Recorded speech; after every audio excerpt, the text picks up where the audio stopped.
Welcome back to my channel. So ఈరోజు మరొక మంచి ఇన్ఫర్మేషన్.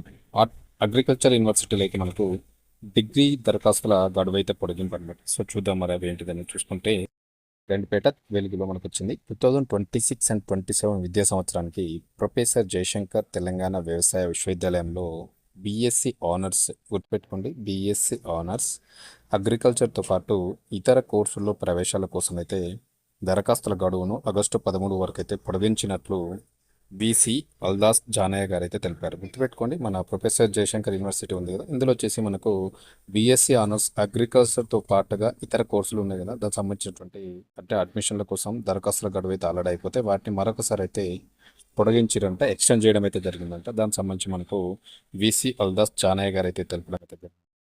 సో తెలంగాణ ఈఏపీసెట్ 2026లో అర్హత సాధించినటువంటి విద్యార్థులు ఆన్లైన్లో దరఖాస్తు చేసుకోవచ్చు. ఇక్కడ గుర్తుపెట్టుకోవాలి ఇంపార్టెంట్ పాయింట్, మనకు తెలంగాణ ఈఏపీసెట్ 2026 అయితే రాశారు కదా, అప్పుడు క్వాలిఫై అయినటువంటి విద్యార్థులు ఎవరైతే ఉంటారో వాళ్ళు ఆన్లైన్లో అయితే అప్లికేషన్ చేసుకోవచ్చు అని చెప్పేసి మనకు చెప్తున్నారు. ఒకసారి చూసుకోండి. మరి ఈ యొక్క 2026 ఈఏపీసెట్ రాసి క్వాలిఫై అయినటువంటి స్టూడెంట్స్ ఎవరైనా ఉంటే మరొకసారి ఛాన్స్ ఇస్తున్నారు మీరు అప్లికేషన్ చేసుకోవడానికి ఈ యొక్క ప్రొఫెసర్ జయశంకర్ యూనివర్సిటీలో అనమాట. సో చూసుకోండి, అది కంపల్సరీ మంచి ఇంపార్టెంట్ అనమాట. ఓకేనా. సో దీనితో పాటుగా మనకు ఈ ఏడాది బీఎస్సీ ఆనర్స్ అగ్రికల్చర్లో అదనంగా 360 సీట్లు అందుబాటులోకి వచ్చాయని చెప్పేసి చెప్పారు. సో ఈ ఇయర్ అనమాట మనకు బీఎస్సీ ఆనర్స్ అగ్రికల్చర్లో ఎక్స్ట్రా ఒక 360 సీట్లు అయితే అందుబాటులోకి వచ్చినాయి కాబట్టి దానికి సంబంధించి మళ్ళీ ఇచ్చినట్టున్నారు. సో డేట్ను కూడా పొడిగించడం అయితే జరిగింది కాబట్టి అప్లికేషన్ చేసుకోమని చెప్తున్నారు. సో తొందరగా అప్లికేషన్ చేసుకోండి. ఇంకెవరైనా సీట్లు రాకపోయింటే వాళ్ళకి ఛాన్స్ అనమాట.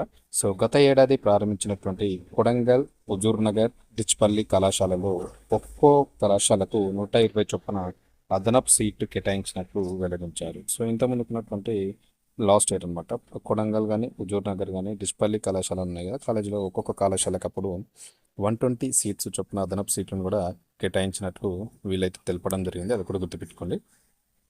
So artificial intelligence, digital agriculture వంటి ఆధునిక కోర్సులను ప్రవేశపెడుతున్నామని చెప్పేసి చెప్పారనమాట. సో ఇక్కడ ఏంటంటే ఏఐ, ఆర్టిఫిషియల్ ఇంటెలిజెన్స్, దాంతోపాటుగా మనకు డిజిటల్ అగ్రికల్చర్ వంటి ఆధునిక అంటే మనకు కొత్త కొత్తవి అనమాట. ఈ కోర్సులను కూడా వీళ్ళు ఇంట్రడ్యూస్ చేస్తున్నారంట అని చెప్పేసి చెప్తున్నారు. సో చూసుకోండి, మరి మంచి ఆపర్చునిటీ అనమాట మనకు. ఆర్టిఫిషియల్ ఇంటెలిజెన్స్ సంబంధించి అదొక కోర్సు, డిజిటల్ అగ్రికల్చర్ వంటి సంబంధించినటువంటి ఈ 2 కోర్సులను కూడా ప్రవేశపెడుతున్నారట. ఒకసారి విద్యార్థులు అయితే మరి దీనికి సంబంధించినటువంటి పూర్తిగా అయితే విశ్వవిద్యాలయం వెబ్సైట్ని అయితే సందర్శించాలని చెప్పేసి చెప్తున్నారు. ఒకసారి అయితే చూడండి, మరి యొక్క మన ప్రొఫెసర్ జయశంకర్ యూనివర్సిటీ అఫీషియల్ వెబ్సైట్లోకి వెళ్ళి అక్కడైతే చెక్ చేసుకోండి. ఒకసారి చూడండి, వెబ్సైట్ని కూడా సందర్శించండి. ఈ ఇయర్ కూడా దాదాపు 360 సీట్స్ అయితే అందుబాటులోకి వచ్చాయంట, గత ఏడాది కంటే ఈ ఏడాది. సో దానివల్ల మరొకసారి మనకు 2026లో అయితే ఎవరైతే ఈఏపీ సెట్ రాసి క్వాలిఫై అయిన విద్యార్థులకు మరొక ఛాన్స్ ఇస్తున్నారో అప్లికేషన్ చేసుకోండి. సో తొందరగా అయితే అప్లికేషన్ చేసుకోండి, అస్సలు మిస్ అవ్వదు. ఓకే. ఇన్ఫర్మేషన్ నచ్చితే నాకు సబ్స్క్రైబ్ చేయండి, నాకు సపోర్ట్ చేయండి. తప్పకుండా లైక్ చేయడం, కామెంట్ చేయడం మర్చిపోదు. Thank you. This is Chandu, మీ క్రియాన్ క్రియేషన్స్ 519 యూట్యూబ్ ఛానల్.